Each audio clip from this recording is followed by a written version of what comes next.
नमस्कार, सत श्री अकाल, अस्सलाम वालेकुम, आदाब। मैं राकेश शर्मा आपकी कुछ जिज्ञासाओं से संबंधित, आपके कुछ प्रश्नों से संबंधित, कुछ समस्याओं से संबंधित सवालों का जवाब देने आ रहा हूँ। आज कुछ बच्चे अलग अलग तरीके से प्रश्न कर रहे थे कि सर, क्या 20 जून को 10वीं सीबीएसई का रिजल्ट आएगा? तो छात्रों, मैं आपको बता दूं कि संभवतः, मैं साफ कह रहा हूँ, संभवतः 20 तारीख को या 20 जून को आपका रिजल्ट आ सकता है। 9 जून को स्कूल फिर से खुलने के आदेश दिल्ली सरकार ने दे रखे हैं।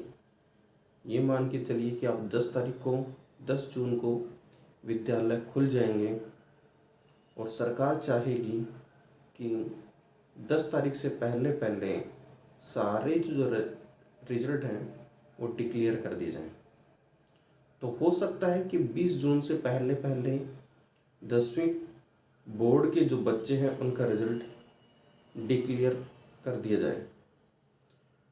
अब संभवतः प्रश्न ये बनता है कि कैसा होगा उसका प्रारूप, कि किस प्रकार से रिजल्ट डिक्लेयर किया जाएगा। क्या सभी बच्चे पास होंगे? तो मैं आपको स्पष्ट कर दूं, सभी बच्चे कक्षा 10 में पास नहीं होंगे। उन्होंने विद्यालय स्तर पर होने वाली सभी परीक्षाओं को संयुक्त रूप से आधार बनाते हुए स्पष्ट किया है कि जो बच्चा वास्तव में अगर विद्यालय में नहीं आया, अगर उसने पढ़ाई नहीं की, तो आप उस बच्चे को पास करके अन्य बच्चों की तुलना में आप उसको हितोत्साहित और प्रोत्साहित कर रहे हैं। यानी जो बच्चा स्कूल में नहीं आया, अगर वो बच्चा पास हो रहा है, तो जो बच्चे स्कूल में आ रहे थे, पढ़ रहे थे, होमवर्क कर रहे थे, उसकी तुलना में वो बच्चा अपने आप में एक ओवर कॉन्फिडेंट होगा।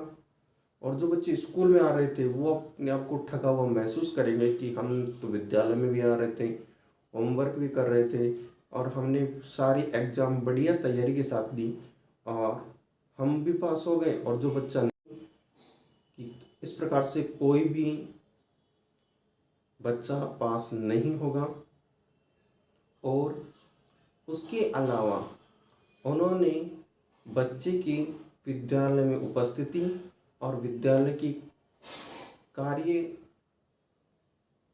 में थोड़ा सा परिवर्तन किया है कि जो हमारी वर्कशीट थी, उस वर्कशीट के उसने 10 नंबर देने के लिए कहा है। सीबीएसई बोर्ड ने वर्कशीट के 10 नंबर निर्धारित किए हैं और उसके अलावा आपके फाइल और होमवर्क के 10 नंबर निर्धारित करने को कहें। इस प्रकार से 20 नंबर की इंटरनल एग्ज़ाम के लिए कहा है। बाकी 80 नंबर की जो एग्ज़ाम होगी वो आपके जो स्कूल में विभिन्न प्रकार की जो एक्स्ट्रा, या ये कहूँ कि जो विभिन्न प्रकार की आपकी परीक्षाएं हुई हैं उनके आधार मान करके परिणाम घोषित करने के लिए कहा है। अब उसका रेशियो उन्होंने कहा कि 20 नंबर आप होमवर्क और वर्कशीट के देंगे, 10 नंबर आप प्रायोगिक टेस्ट फर्स्ट के देंगे, 30 नंबर आप प्रायोगिक सेकंड के देंगे और 40 नंबर आप प्री बोर्ड के देंगे। तो प्री बोर्ड के 40, प्रायोगिक थर्ड के प्रायोगिक 2 के 30 और प्रायोगिक 1 के 10, 30 प्लस 40 प्लस 10, 80 नंबर इस प्रकार से आपके जोड़े जाएंगे। और 20 नंबर आपके इंटरनल असेसमेंट, जिसमें वर्कशीट और आपके होमवर्क और आपकी फाइल निर्धारित की गई हैं। इस प्रकार से आपके 100 नंबर का पेपर होगा। जिस बच्चे ने कोई पेपर नहीं दिया या जिस बच्चे ने कोई तैयारी के साथ पेपर नहीं दिया और वो ये समझ कर के एग्ज़ाम में बैठ गए कि सभी बच्चे पास हो जाएंगे, तो वो बच्चा किसी भी सूरत में पास नहीं होगा। इसके अलावा सीबीएसई ने एक चीज़ और कही है कि अगर कोई बच्चा फेल होता है और उसको ये लगता है कि मेरे को फेल कर दिया गया, मैंने कोशिश की थी, मैंने अच्छी पढ़ाई की थी, मेरा पेपर अच्छा गया था, लेकिन मेरे को फेल कर दिया गया, तो उस बच्चे को फिर से सीबीएसई बोर्ड देना पड़ेगा और उसको क्रैक करना पड़ेगा, यानी उसको पास करना पड़ेगा, तभी वो अगली क्लास में अन्य बच्चों के साथ बैठ पाएगा, नहीं तो वो सीबीएसई एग्ज़ाम में पास नहीं माना जाएगा। तो इस प्रकार से सीबीएसई ने कुछ अपने मापदंड निर्धारित किए हैं। उन्हीं मापदंडों के आधार पर बच्चे पास होंगे और उसके साथ साथ वो अगली क्लास के लिए प्रोन्नत होंगे। ये था आपके रिजल्ट से संबंधित समस्या। 20 जून को हो सकता है आपका रिजल्ट आ जाए। 2021 से उसकी सारी की सारी तैयारियां शुरू कर दी गई हैं। शेष अगर किसी को कुछ समस्याएं हैं, अगर किसी को समझ में नहीं आ रहा, तो आप मेरी यूट्यूब चैनल राकेश सर की हिंदी पाठशाला में जाकर के कमेंट कर सकते हैं।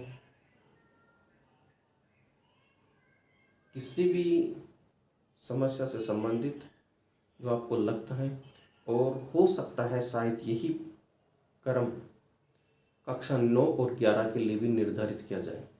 साफ स्पष्ट किया है कि किसी भी कक्षा का जो परिणाम है वो अभी तक की जितनी भी परीक्षाएं हुई हैं या जितनी विद्यालय द्वारा कोई एक्टिविटी आयोजित की गई है, उन्हीं के आधार पर उनका परिणाम घोषित किया जाएगा।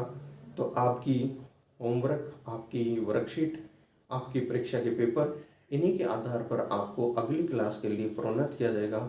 जिस बच्चे ने किसी में भाग नहीं लिया या जिसने लापरवाही किया, होमवर्क नहीं किया या जिसने वर्कशीट नहीं की और वो लगता था कि मैं चकमा दे करके या किसी भी तरीके से मैं पास हो जाऊंगा, तो वो मेरे हिसाब से असंभव है कि वो किसी भी प्रकार से उसको चकमा दे पाए।